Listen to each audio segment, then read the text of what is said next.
about the waiting game and not knowing if you're going to be in the race or not. Yeah, it was not a fun few days there. We didn't know exactly, how it was going to go. So it's a little bit nerve wracking. And how did it come on your radar that, hey, we're in yesterday afternoon? Well, John called me and said we're in before it became official.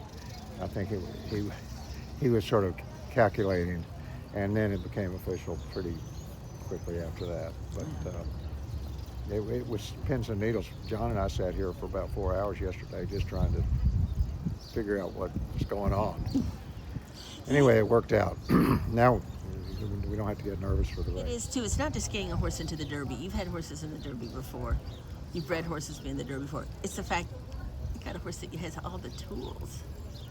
Yeah, I mean he's in with a good shot, and the distance. He's going to love the distance, and he gets a trip. He's got a shot. That's all you can do. Journalism's the big favorite, and he was right there with journalism. Well, he deserves to be the favorite. I mean, really, he's done it all. Attention horsemen.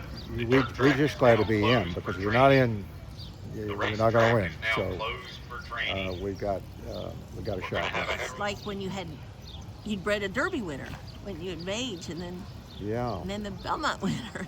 Well, we bought Puca and bred her to gun runner. The first foal we kept gunning. She was stakes placed, and then breeding the Derby winner was a lifelong dream, really. So it was a big deal when Mage won the Derby. We didn't keep any of him.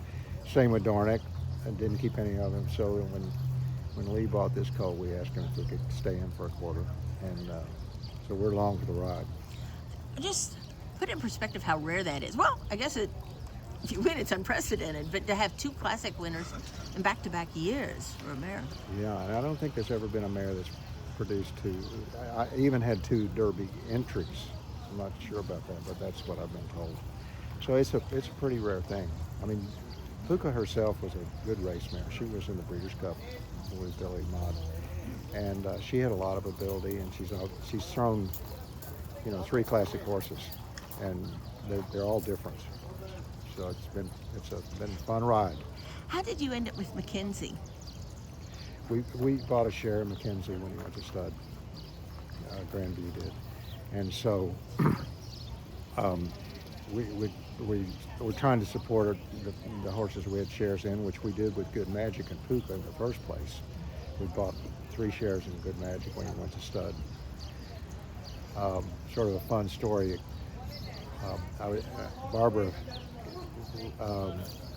asked if she could sit next to me in Good Magic's 2-year-old race because Blythe had gone back to the hotel. I said, sure, and then Good Magic won that race. And anytime Barbara's at the races now, she says, come on, can I come sit with you? So anyway, we bred to Good Magic, and then we bought a share of Mackenzie in the 3rd year. Time we went back to him. And when you bred her to gun runner, of course, he was standing at 3 Chimneys, and we're trying to, and we have Olympiad and still keep a piece of him. So we bought some mares to breed him, breed a lot of mares to Olympiad.